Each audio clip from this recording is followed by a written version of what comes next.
conforme eu já disse, estudar sobre o livro de Atos, dentro da continuidade daquilo que a gente falou na terça-feira passada. Terça-feira passada a gente falou sobre os primórdios da igreja, os primeiros capítulos de Atos, como que a igreja se estabeleceu, a fundação da igreja. E hoje a gente vai falar sobre a questão da transição e da expansão da igreja. A partir da morte de Estevão, aconteceu uma perseguição, contra os cristãos, e os cristãos se espalharam pelas regiões do Império Romano. Então, conforme está aí nesse esboço, essa parte de verde, em cor verde, é aquilo que a gente estudou na terça-feira passada, na aula de número 89. Então a gente falou sobre o conteúdo de Atos, a autoria, a data que foi escrito, o propósito, os objetivos. A gente falou sobre a fundação da igreja, a inauguração da igreja deu-se no dia de Pentecoste, lá em Atos capítulo 2. A gente falou um pouquinho como que funcionava a pregação primitiva, as primeiras pregações, principalmente as de Pedro, que é a figura principal aí nos primeiros capítulos de Atos, como que a igreja era organizada, os dirigentes principais da igreja, a princípio era Pedro, João e Estevão, são os que se destacam aí nos primeiros capítulos, além de Filipe, E a gente falou sobre a primeira dispersão devido à morte de Estevão. Então hoje, pode avançar aí? Pode. Hoje a gente vai falar sobre o período de transição da igreja, a igreja saindo dos limites territoriais de Jerusalém e indo para outras partes da Palestina. Então esse é o nosso assunto de hoje. Então, nesse slide que fala sobre a transição costumeiramente é colocada entre esses textos aí, de Atos 8, versículo 4, até Atos 11, versículo 18. Com a morte de Estevão, houve uma grande perseguição contra a igreja, promovida por Herodes. Mais à frente a gente vai ver que esse Herodes aí é o Herodes Agripa. Ele promoveu uma perseguição contra a igreja e os crentes resolveram sair ali de Jerusalém para não serem mortos.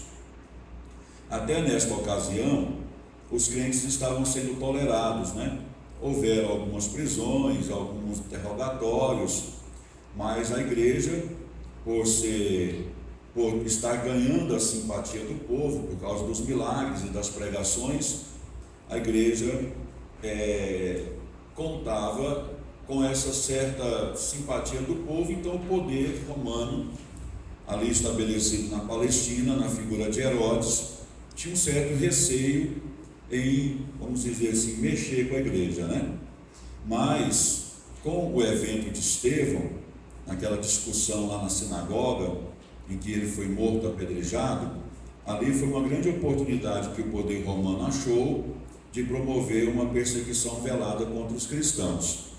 Então, com a morte de Estevão, abre-se então uma perseguição contra a igreja.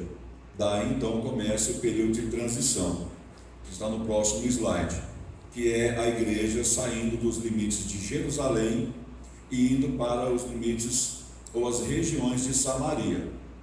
A gente tem aqui um fator interessante para destacar com relação a isso. Primeiro, o evangelho é pregado em Jerusalém de maneira intensa para os judeus. Os judeus, de maneira geral, nacionalmente falando, rejeitam esse evangelho. Depois, o evangelho ele vai até as regiões de Samaria. A gente se lembra nos nossos estudos anteriores que a região de Samaria era uma região habitada por meio-judeus, entre aspas aí, porque os judeus de Samaria eram judeus não de raça pura, etnia não pura. Lá, quando houve a invasão da Assíria no reino do norte, que é o reino de Israel, no ano 722 a.C., os assírios espalharam os judeus do norte por todos os reinos conquistados pegaram pessoas desses reinos conquistados e levaram para Israel, misturando as pessoas. Era uma maneira que os assírios tinham de enfraquecer o povo do ponto de vista militar, enfraquecendo cultural e religiosamente. Então, os povos misturados, até que eles se formassem de novo como família, se fortalecessem, isso demorava gerações. Os assírios então descobriram isso e misturaram os povos conquistados. Então, por isso que os habitantes do Reino do Norte, os judeus do Reino do Norte, lá do século VII e VIII antes de Cristo, não eram judeus puros. Quando os judeus do sul foram para a Babilônia, lá no ano 586, 70 anos depois eles retornaram na direção de Zorobabel, né, e de outros líderes para reconstruir o templo. Depois vieram Esdras e Neemias para a reconstrução da religião e da cidade, respectivamente. Os samaritanos, que já não eram judeus puros mais, ofereceram ajuda, e os judeus puros recusaram essa ajuda. Então, a partir disso, a partir do quarto século antes de Cristo, houve uma briga histórica entre judeus e samaritanos. Embora fossem vizinhos de territórios e parentes próximos, e supostamente pertencendo ao mesmo povo, eles não se conversavam, não se dialogavam. Jesus, quando foi conversar com a samaritana, lá em João capítulo 4, o evangelista João deixa bem claro lá, né? Os samaritanos e os judeus não se comunicavam. Então é muito interessante a gente ver aqui um judeu, né, que é Filipe, um dos diáconos escolhidos pela igreja, se preocupar com o evangelho lá entre os samaritanos. Então isso aqui é muito notável do ponto de vista teológico, porque o que os judeus mais queriam era a distância dos samaritanos. Eles não se davam bem de jeito nenhum. Então Deus os impulsiona, né? O Espírito Santo os impulsiona para irem para Samaria anunciarem o evangelho, que até então era algo exclusivo, sendo pregado entre os crentes judeus. Então, 2 dos 7 diáconos desse período aqui se destacam, né, que é o evangelista Estevão, que foi o primeiro mártir, como a gente já disse na aula anterior, e Filipe, o evangelista. Então, Filipe, expulso de Samaria por causa da perseguição, foi para a região de Samaria, onde ele inaugurou uma campanha de pregação. Então, a gente vê que quando Filipe está lá em Samaria, Deus começa a operar grandes sinais ali, e os samaritanos, que eram judeus supersticiosos, principalmente na arte do exorcismo, tinham vários livros, várias literaturas nessa área de exorcismo, né? E quando os samaritanos creram no evangelho, eles pegam todas aquelas suas literaturas, fazem um monte e queimam em praça pública, né? A missão de Filipe entre os samaritanos estava tendo tanto sucesso entre eles, e a pregação de maneira tão extraordinária, que causou preocupação na ala apostólica da igreja de Jerusalém.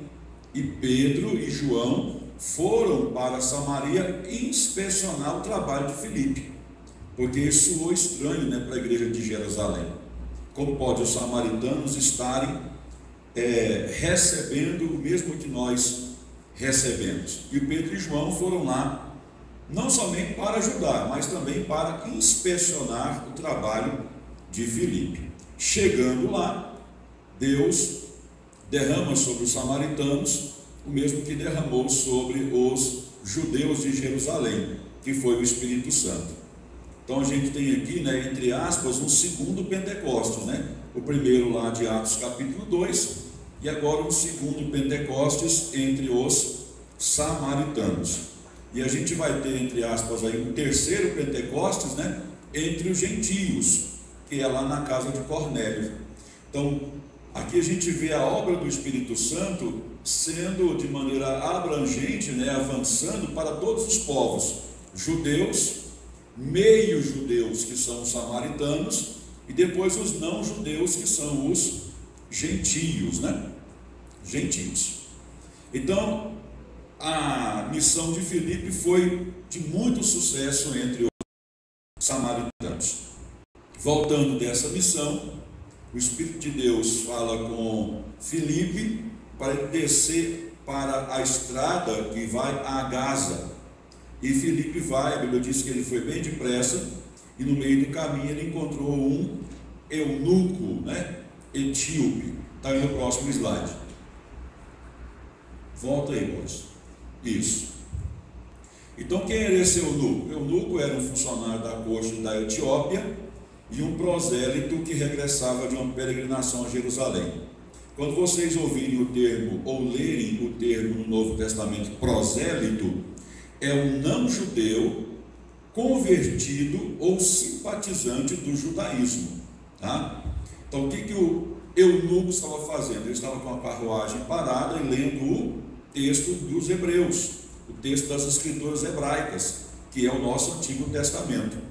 Filipe encosta na carruagem e pergunta para o etíope: você está entendendo o que você está lendo? Ele disse: não, tem quem me explica. Porque ele era simpatizante do judaísmo, mas não tinha conhecimento profundo das coisas do judaísmo e nem das Escrituras sagradas. Talvez até uma certa dificuldade em ler, porque era em outro idioma, e também de interpretar o texto. Ele estava lendo o texto de Isaías que fala sobre o servo sofredor, falando sobre o cordeiro que foi levado ao matadouro como ovelha muda, que ele foi transpassado por nossas transgressões, moído e tal, e isso agradou o Pai. Então ele não estava entendendo nada. Filipe disse: olha, essas escrituras estão dizendo respeito de Jesus, o Messias, que veio, morreu, ressuscitou e ascendeu aos céus.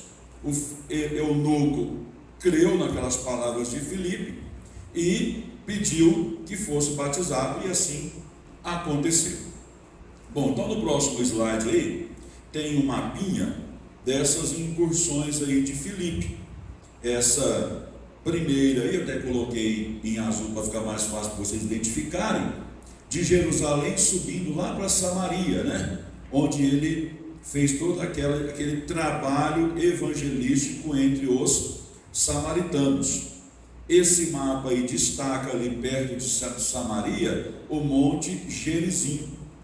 Ali tinham dois montes, um de frente para o outro, o Monte Gerizim de frente para o Monte Ebal, onde foram lidas as bênçãos e maldições lá em Deuteronômio.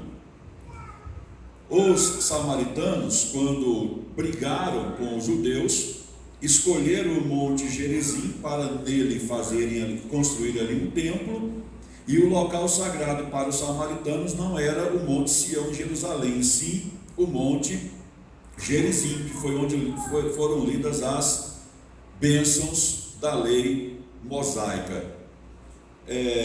Aquele discurso de Jesus com a mulher samaritana está em dúvida, né? Qual é o local santo para adoração?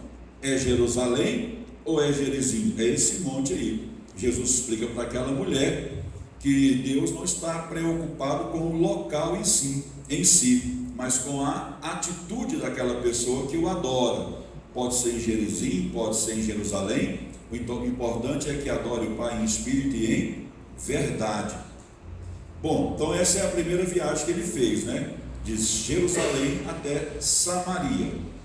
De Jerusalém, descendo aí pelo mapa aí, onde está aí a segunda viagem, ele vai, encontra com o Filipe aí, o eunuco, melhor dizendo, em Bet-zur. Ali ele prega para o eunuco é batizado. O eunuco segue para Gaza, onde está essa setinha aí, indo para Gaza, né? Dá para vocês verem aí direitinho. Aqui em Bet-zur, eu coloquei uma seta em azul, porque a Bíblia diz que quando Filipe termina de batizar o eunuco, ele se acha em Azoto, né? Segundo os estudiosos, e aquilo que a gente entende, ele foi arrebatado. Houve ali um milagre, né? Ele foi arrebatado de Bet-zur, ele depois encontrou-se em Azoto. Depois ele sobe, né, até as regiões aí de Cesareia. Bom, vamos para o próximo slide aí, irmão Borges. A conversão de Paulo. Aqui em Atos capítulo 8, versículo 1, a gente tem a primeira menção sobre Paulo, que foi quando Estevão foi apedrejado. A Bíblia diz que eles deixaram as vestes de Estevão aos pés de Saulo. Então Saulo e Paulo são a mesma pessoa. Ele tem dois nomes, um nome hebreu e um nome romano. Ele era filho de judeus, mas ele nasceu num lugar ou numa cidade romana, então ele tinha dupla cidadania. Então o seu nome hebreu era Saulo, que do grego Saulos é o mesmo nome do hebraico Shaul, né, que é o Saul. Então Saul e Saulo é a mesma coisa. Saul hebraico, Saulo o nome latino, né, e não o grego, como eu já disse. Bom, e Paulo é o seu nome latino, né? Seu nome latino. Paulos significa pequeno, enquanto que Saulo significa emprestado ou pedido, tá? Então ele tem dois nomes, Saulo e Paulo. Muitas pessoas pregam e até pensam que Deus mudou o nome de Saulo para Paulo quando ele se converteu. Isso não tem na Bíblia. A Bíblia deixa claro que ele tinha dois nomes. Isso era muito comum naquela época. Por exemplo, Mateus, que foi um dos apóstolos de Jesus, também se chamava Levi. Levi, o nome hebraico dele, Mateus, o nome que ele tinha da cidadania romana. Ele tinha dupla cidadania. Então isso era comum para aquela época. Quem possuísse dupla cidadania tinha um nome que o identificasse com o povo hebreu e tinha um nome que o identificava com o povo romano. Quando a palavra de Deus começa a falar sobre a conversão, relata o nome dele, Saulo, que é o nome hebreu. Lá em Atos capítulo 13, quando vai falar sobre as viagens missionárias, e Paulo vai estar junto com os gentios, o texto cita o nome gentílico dele, que é uma maneira de identificar-se com o povo para o qual está pregando. Um exemplo, vamos pegar aqui o Santiago. O Santiago tem um sobrenome paraguaio. Aí ele vai lá pregar entre os paraguaios, as pessoas, em vez de chamá-lo de Santiago, chama de Morel, porque identifica melhor com o pessoal lá. Isso. Então aqui não tem nada de milagre, nada de extraordinário, nenhuma mágica, Deus mudou o nome de Saulo para Paulo, nada disso. É uma mudança da ênfase do nome conforme a necessidade missionária, tá? Então, por enquanto, ele é chamado de Saulo. Só lá em Atos 13 que ele vai ser chamado de Paulo. Bom, a conversão de Saulo ou de Paulo. Em Atos, nós temos 3 narrações da conversão de Saulo. Uma é a narrativa histórica de Lucas, que é Atos capítulo 9. E depois a gente tem Atos capítulo 22, versículos 1 até o 21, e Atos capítulo 26, versículos 2 até o 23, onde Paulo está fazendo um discurso sobre a fé que ele prega, e ele começa lá com a sua conversão, quando ele encontrou-se com Jesus no caminho para Damasco. Então ele pega e faz esse relato da sua conversão nesses 2 discursos aqui, quando numa situação de interrogatório. Quando a gente lê esses 3 textos, parecem que eles estão se contradizendo entre si, mas isso não é verdade, pelo contrário, eles são complementares. Por quê? Porque o texto de Atos capítulo 9 fala assim, que Saulo viu uma luz, as pessoas que estavam com ele, né, não viram ninguém. Saulo ouve uma voz e as pessoas que estavam com ele não ouvem a voz. Mas como é que é possível? Se lá na frente fala que eles viram e ouviram. Lá na frente fala que eles viram o clarão e ouviram a voz. Então, somando os dois relatos, ou os três, como que se deu o fato? Paulo, ou Saulo, viu uma grande luz. As pessoas que estavam com ele também viram uma grande luz. Mas Saulo, no meio dessa grande luz, viu a pessoa de Jesus. Os que estavam com eles só viram, que estavam com Paulo, só viram a luz. Paulo ouviu uma voz, e o sentido daquela voz que falava com ele, ele conseguiu ouvir as palavras. As pessoas que estavam com ele, aquelas palavras de Jesus para com Paulo soavam como um grande estrondo, um grande som. Eles não identificaram as palavras. Então, juntando esses três relatos, para resumir, Paulo vê uma luz, e na luz a pessoa de Jesus. Os homens que estavam com ele viram apenas a luz.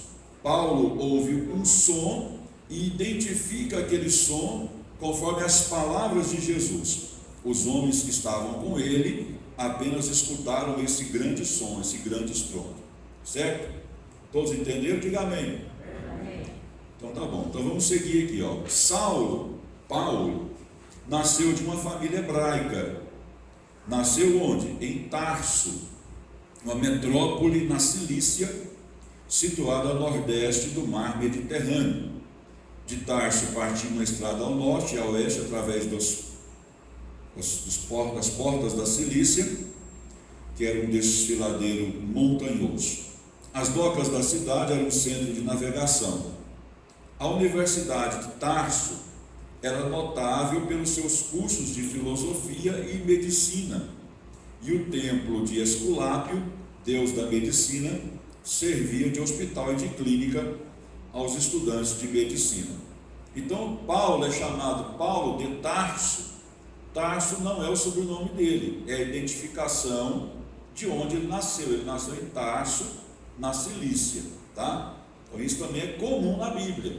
A gente tem lá José de Arimateia, cidade. Judas Iscariotes, né? O prefixo ish, homem, Hariotes, a cidade de Hariotes. Então, Judas, o homem da cidade de Cariotes, ou Hariotes.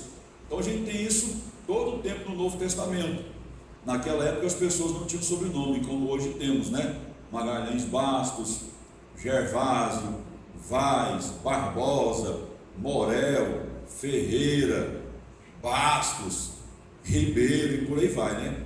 Naquela época não tinha isso. Naquela época as pessoas eram identificadas pelo parentesco, pela localidade, pela profissão, né? Pela profissão, por exemplo, Pedro, quando os homens de Cornélio foram chamá-lo para ir à casa de Cornélio, Pedro estava na casa do Simão Curtidor.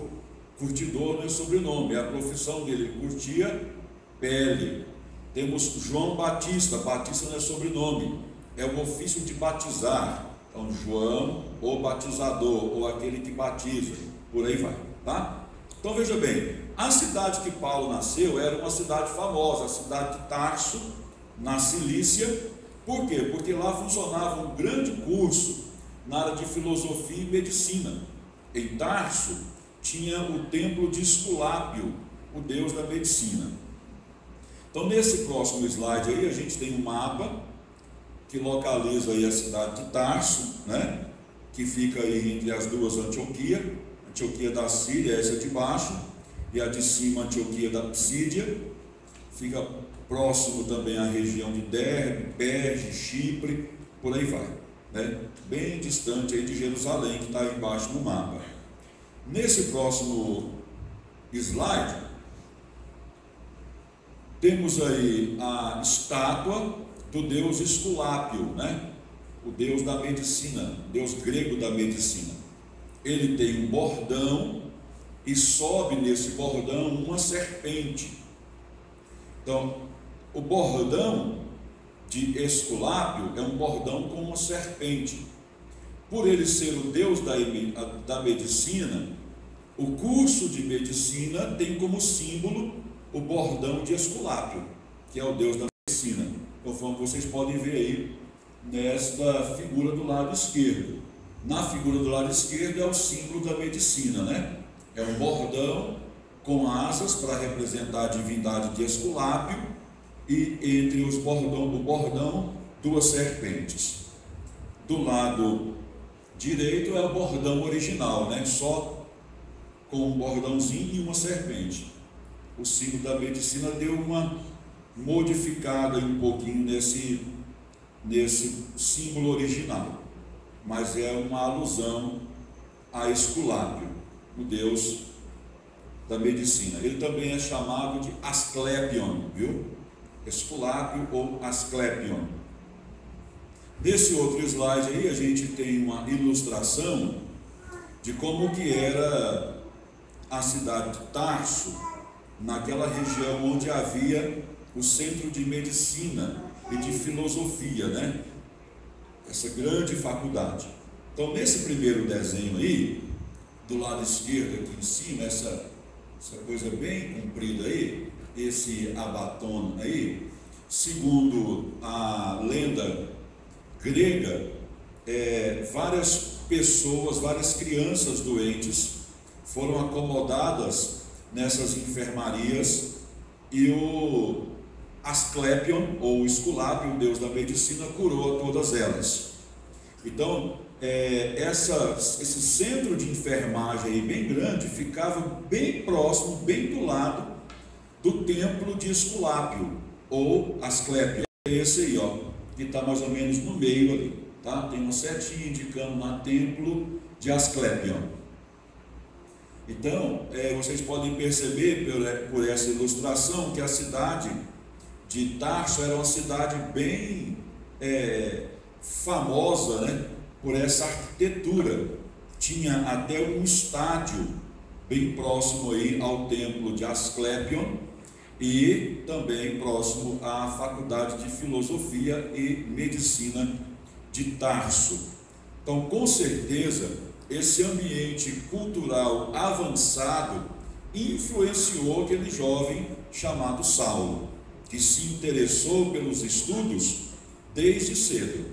Com 12 anos de idade, os seus pais, que moravam em Tarso, na Cilícia, o mandou para Jerusalém para ele ser educado aos pés do maior teólogo daquela época, que foi o Gamaliel. Então veja que essa influência toda da cidade de Tarso acaba alcançando a família de Paulo, e Paulo é enviado com 12 anos para Jerusalém para estudar aos pés de Gamaliel, conforme diz o texto sagrado. Então, conforme diz aí o próximo slide, olha, Paulo foi educado dentro dos moldes judaicos, aprendendo a língua hebraica e as escrituras, sendo ensinado também na arte de fazer tendas. Então, Paulo, ele falava 4 idiomas. Paulo, ele falava o hebraico, que era o idioma das escrituras sagradas, e o idioma usado entre os sacerdotes e entre os estudiosos da Bíblia hebraica nas sinagogas. Então, todo judeu, ele tinha que aprender o hebraico, porque mesmo que as escrituras sagradas, que é o nosso Antigo Testamento lá da época, tivesse uma versão grega, que era a Septuaginta, os judeus tradicionais gostavam de ler as escrituras hebraicas no hebraico e não na Septuaginta, que é uma escritura grega. Então, Paulo teve que aprender o hebraico, provavelmente desde cedinho, porque os seus pais, sendo judeus, o ensinava as escrituras hebraicas para ele também desde cedo.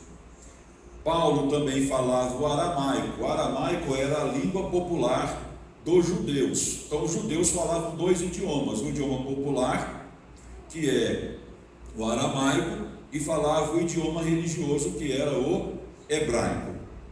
Paulo, por ter nascido em Tarso, na Cilícia, num ambiente greco-romano, com certeza sabia falar o grego, porque ele aprendeu a profissão de fazer tendas.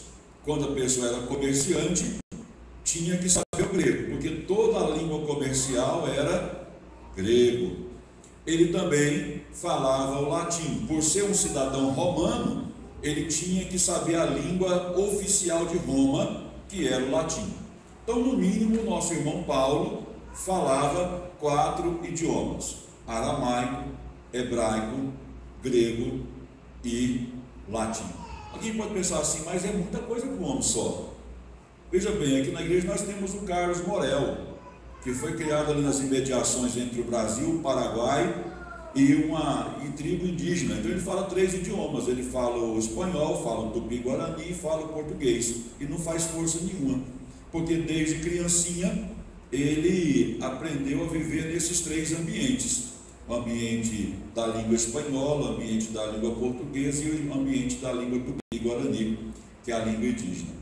Por exemplo, Santiago, agora é que Santiago está aprendendo a cantar em português, mas quando ele começou a congregar aqui, ele só cantava em espanhol, porque quando ele ia cantar em português ele se enrolava um pouco, porque ele foi criado mais nesse ambiente da fala paraguaia, a fala espanhola. Mas para falar sempre falou bem em português. Na hora de cantar é que tinha uma certa dificuldade. Hoje canta bem em português, canta bem em espanhol, canta bem de qualquer jeito, né? Menino bom esse menino. Bom para levar uns cascudos, né? Santiago é meu chegado, por isso que eu posso brincar com ele. Ó, aos 12 anos de idade, conforme eu tinha falado para vocês, foi enviado para Jerusalém para estudar com Gamaliel, conforme a gente vê em Atos capítulo 22, versículo 3 e Gálatas capítulo 1, versículo 14. Bom, Paulo era fariseu zeloso, conforme a gente vê em Atos capítulo 26, versículo 9 até o 11. Dentro do judaísmo, tinha um braço do judaísmo que era um braço radical, que era justamente os fariseus. Os fariseus eram extremamente radicais dentro da interpretação das leis sagradas do judaísmo. Então, Saulo, ou Paulo, foi um fariseu. Quando diz fariseu zeloso, é porque ele era fariseu radical mesmo. E também, por ser um fariseu zeloso, radical, tornou-se um dos dirigentes do judaísmo. Tanto é que quando ele está falando sobre a sua vida lá em Atos 26, 10, ele fala: dei o meu voto contra eles, o que dá a entender que ele era membro do Sinédrio. O que era o Sinédrio? O Sinédrio era um tribunal para julgar as causas civis e religiosas do povo judeu. Era um tribunal de 71 membros, da mais alta capacidade dentro do judaísmo, que era composto principalmente por uma ala sacerdotal, que eram os saduceus, e por uma outra ala, que era uma ala radical, os fariseus. Então, se nós entendermos esse texto como sendo isso, ele era um membro do Sinédrio. Então, se ele era um membro do Sinédrio, no mínimo, ele tinha 30 anos de idade, quando na ocasião da morte de Estevão, quando a Bíblia diz que depositaram as vestes aos pés de Saulo. Para ser membro do Sinédrio tinha que ter no mínimo 30 anos. Na época do Novo Testamento, a maioridade civil religiosa era com 30 anos. Por isso que Jesus começou o seu ministério com 30 anos de idade. Hoje a maioridade civil no Brasil é 21 anos. Com o novo Código Civil baixou para 18, até então era 21. Quando eu fui casar, por exemplo, eu casei com 18 anos, papai e mamãe tiveram que assinar antes. Eu não tinha maioridade civil para casar, Então vamos lá. A conversão de Saulo foi uma revelação do Cristo ressuscitado ao seu perseguidor. Paulo classificou essa aparição de Jesus como a última aparição de Jesus depois da ressurreição, conforme ele falou lá em 2 Coríntios capítulo 15, versículo 8. Por isso que Paulo é contado como um dos apóstolos, porque um dos itens para ser apóstolo era ter visto Jesus ressuscitado. Segundo item, ter andado com Jesus. Terceiro item, ter aprendido com Jesus. Então, desses 3 itens, no mínimo, Paulo cumpriu 2 deles. Porque quando ele está escrevendo a carta aos Gálatas, ele diz que as coisas que ele aprendeu, não aprendeu com nenhum dos apóstolos, e sim com a pessoa de Jesus. Então, para ser apóstolo naquela época, tinha que ter essas 3 características, né? Ter visto o Cristo ressurreto, ter andado com ele e ter recebido ensinamentos dele. Por isso que Paulo é contado como um deles, dos apóstolos. E como que se deu a aprendizagem dele através de Jesus, se nessa época Jesus já havia... O que a Bíblia dá a entender foi através de visões, né? De orientações espirituais mesmo, né? Porque Jesus já estava no estado ressurreto.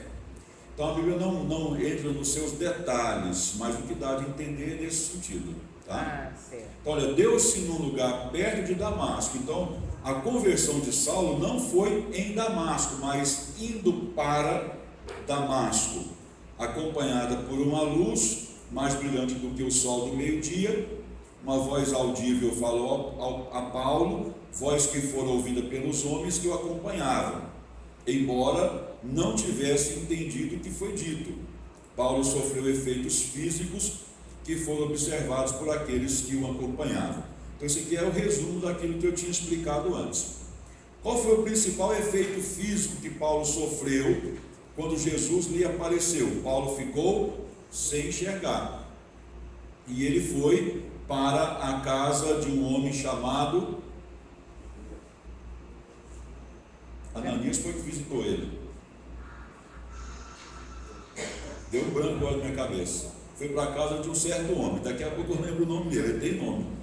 Então olha só, a voz falou para Paulo o seguinte: eu sou Jesus a quem tu persegues. Oi? Não entendi. Não. Então Jesus fala para ele assim: por que você está me perseguindo? Como assim? Ele está perseguindo a igreja, né? Então quem persegue a igreja persegue a Jesus, que Jesus é o dono da igreja. Então ele diz assim, aí Paulo pergunta: quem és tu? Ele diz: eu sou Jesus.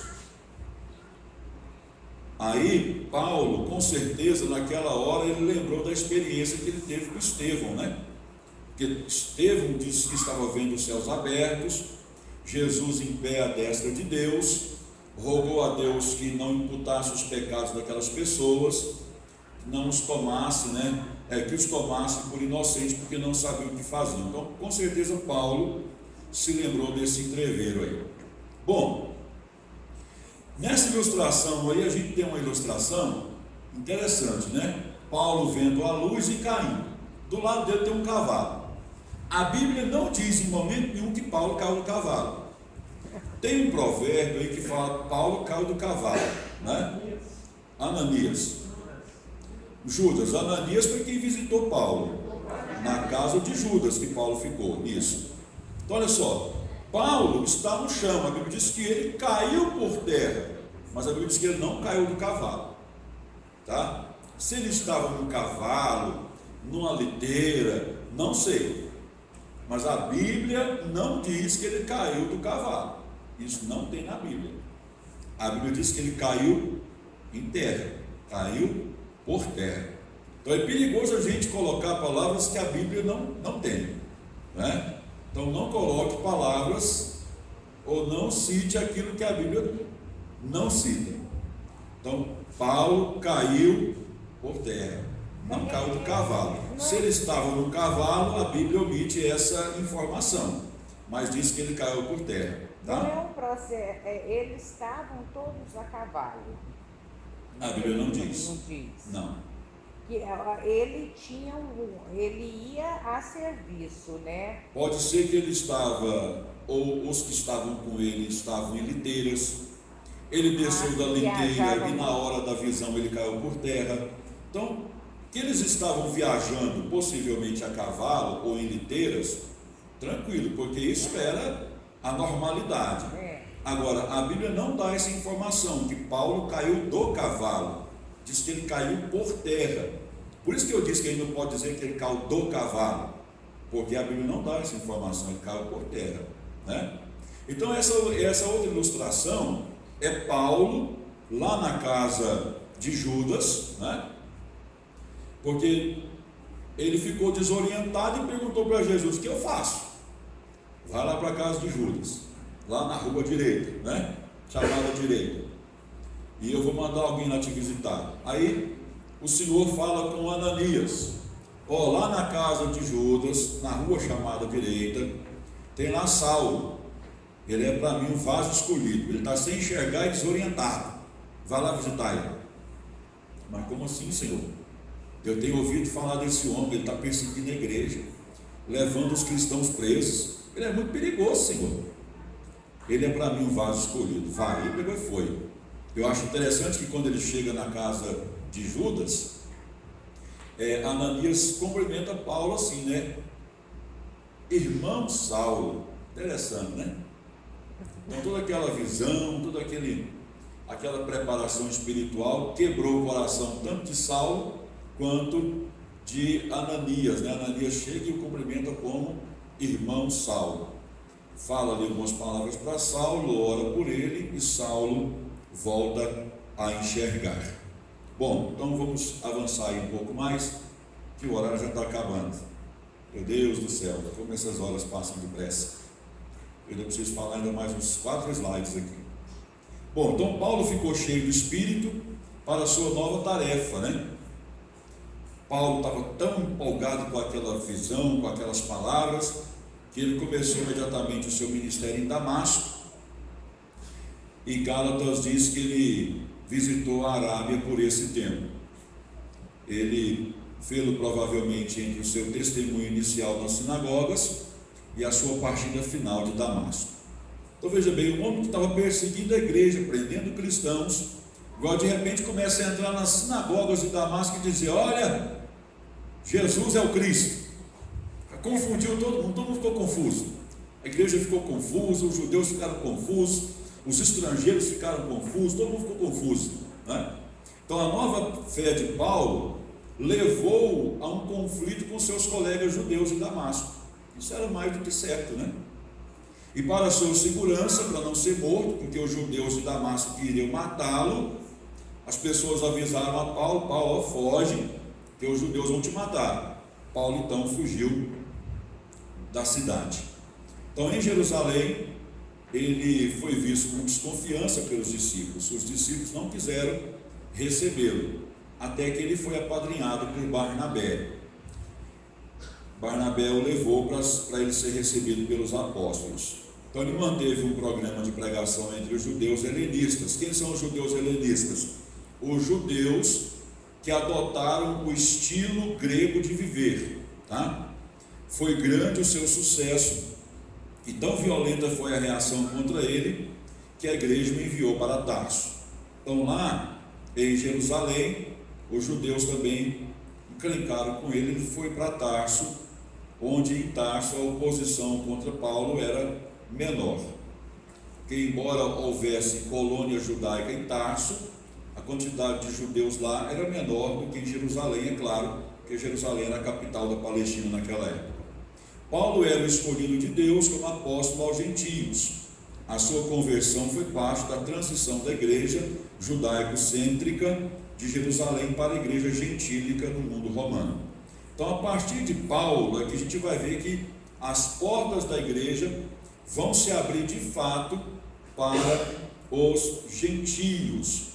Mas o primeiro a abrir as portas para os gentios não é Paulo, e sim Pedro, que é o que a gente vai ver daqui 2 slides. Então nesse slide aí, ó, tem uma cronologia da vida de Paulo, né?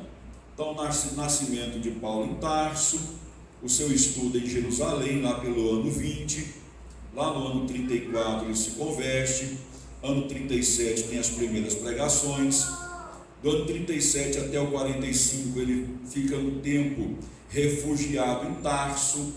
Depois, no ano 45, ele visita Antioquia, e depois, no ano 46, ele começa a sua primeira viagem missionária. Tá? Então a gente vai ver daqui a pouquinho, principalmente a partir da terça-feira que vem, a vida de Paulo a partir aí, principalmente do ano 46, quando ele faz a sua primeira viagem missionária. Bom, vamos ver aqui então. Eu disse para os irmãos que Paulo é chamado de apóstolo aos gentios, mas o primeiro a abrir a porta da salvação para os gentios foi Pedro.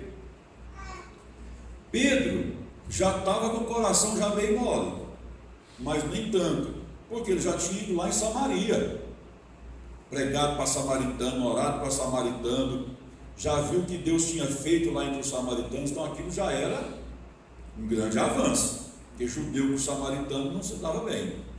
Agora faltava Pedro ir aos não-judeus, aí é a coisa mais complexa. Tanto é que Pedro estava com o coração mais mole, que Pedro estava hospedado na casa de um certo Simão, que a profissão era o quê? Curtir pele. Não se curte pele de animal vivo, curte-se pele de animal morto. E judeus não se davam bem com esse negócio de mexer com morte, curtir pele, cuidar de coisas mortas. Não era muito legal para judeu. O judeu não gostava muito disso. Era uma das profissões, por exemplo, que judeu evitava. Cuidar de porcos, ser curtidor de pele, tudo que envolvia morte, no sentido de profissão, os judeus evitavam. O que você falou, meu Valdir?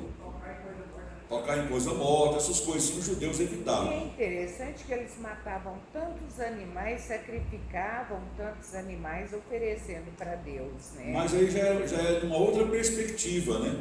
Já é uma outra perspectiva. É morte. Mas é dentro de uma outra perspectiva, aí é a perspectiva de ritual, não é a perspectiva de profissão, né? Ganhar dinheiro com aquilo.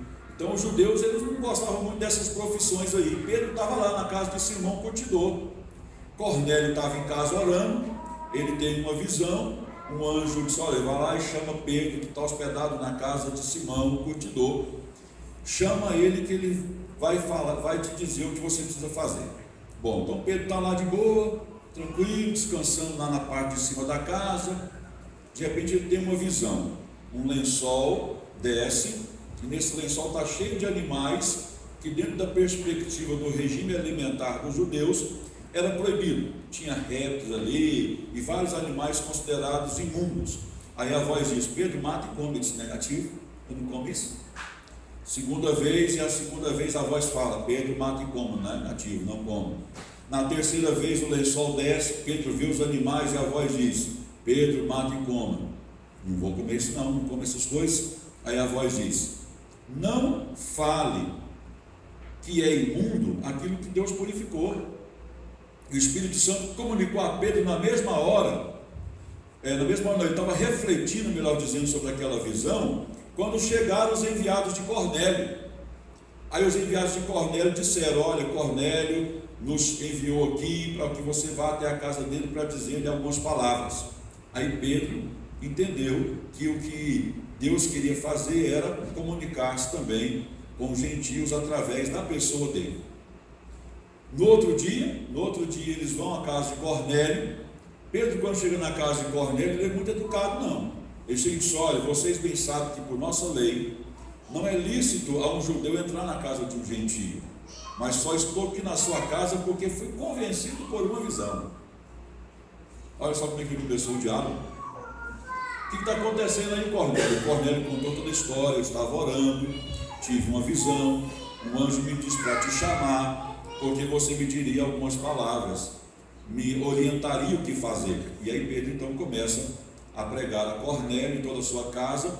Todos se convertem, são batizados e sobre eles desce o Espírito Santo. Então veja bem, olha, o primeiro Pentecostes lá com os judeus, Atos 2, segundo Pentecostes lá em Samaria, e agora o terceiro Pentecostes entre os gentios.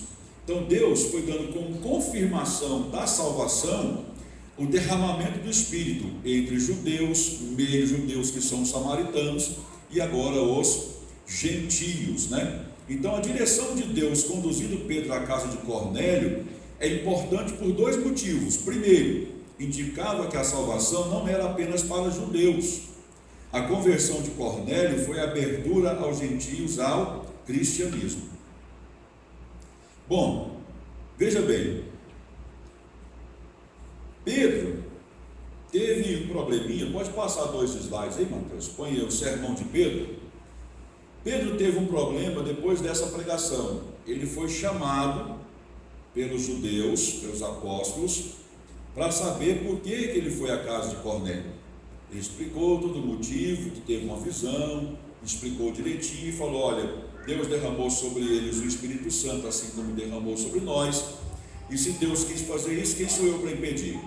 Aí, a partir daí, a igreja de Jerusalém, representada pelos apóstolos, começou a abrir os olhos e aceitar a ideia da salvação para os gentios. Então, o evento na casa de Cornélio foi de extrema importância para o início da aceitação da igreja judaico-cêntrica, a igreja de Jerusalém, aceitar a participação dos gentios na comunidade cristã. Sim.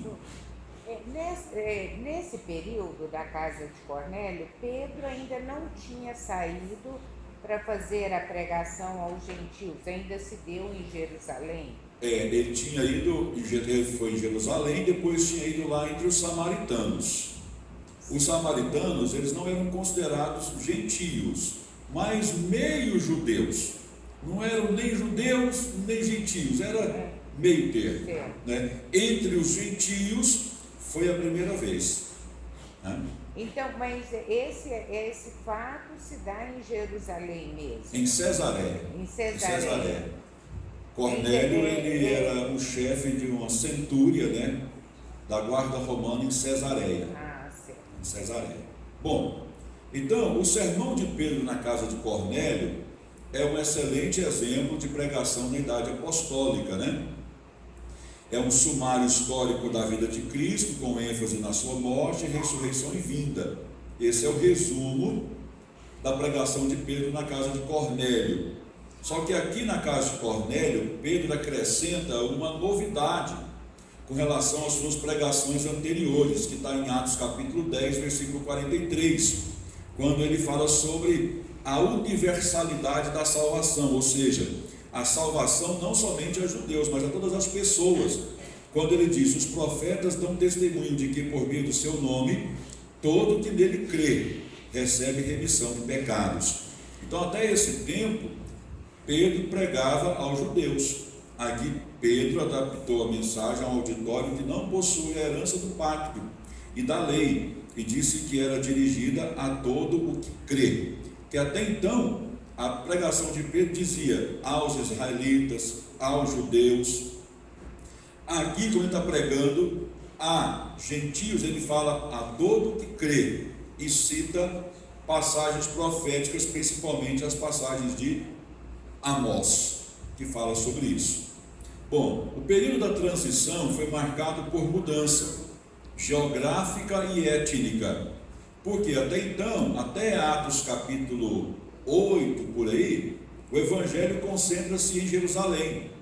9, 10, vai lá para Samaria, Judeia, aí lá Atos capítulo 13, confins da terra. Então aqui, nesse período de transição, tem uma mudança geográfica, de Jerusalém para toda a Palestina, aquela região lá de Samaria, como eu já disse, Judeia, né? E estendendo-se até a Síria e Damasco. E também uma mudança étnica, né? Porque o evangelho era entre judeus, depois avança para meios judeus, que são os samaritanos, e agora alcança os gentios, né? Aqui denominado etíopes por causa do eunuco, e romanos por causa aí do centurião Cornélio, que trabalhava, era um cidadão romano que trabalhava em Cesareia. A mensagem de pregação começou a expandir-se na proporção em que o propósito de Deus em enxergar os gentios se tornava evidente, e o centro do seu pensamento mudou-se da restauração do reino para o perdão dos pecados. A igreja começou a viver o seguinte dilema: a lei devia ser aplicada aos gentios. Foi suprida uma nova liderança no sentido da expansão missionária. Um novo nível de crescimento estava aberto diante da igreja. Então, na aula que vem, a gente vai falar sobre o crescimento da igreja gentílica, principalmente lá de Antioquia da Síria, as viagens de Paulo. A gente vai dar ênfase à primeira viagem, e se der tempo a gente vai falar sobre o concílio de Jerusalém, Atos capítulo 15. Então, lá em Cornélio começa a acontecer um grande problema no meio da igreja. Os gentios estão se convertendo à fé cristã, mas o nível de obediência deles deve ser qual? Quais as regras que devem ser impostas aos gentios? Essa discussão começa a acontecer lá em Cornélio e vai se avolumar com a primeira viagem missionária de Paulo, onde Paulo prega às civilizações não judaicas e eles recebem a fé no Senhor. Quando Paulo volta da primeira viagem missionária junto com Barnabé, todo esse entrevero está no seu ápice. Judeus e não judeus crentes brigando entre si, né? Judeus crentes exigindo que judeus crentes façam uma coisa e eles entendendo que aquelas coisas exigidas eram desnecessárias. Então isso a gente vai ver terça-feira que vem. Amém? Deus abençoe os irmãos. Cansei. Meu Deus. Vamos pedir aí o Mateus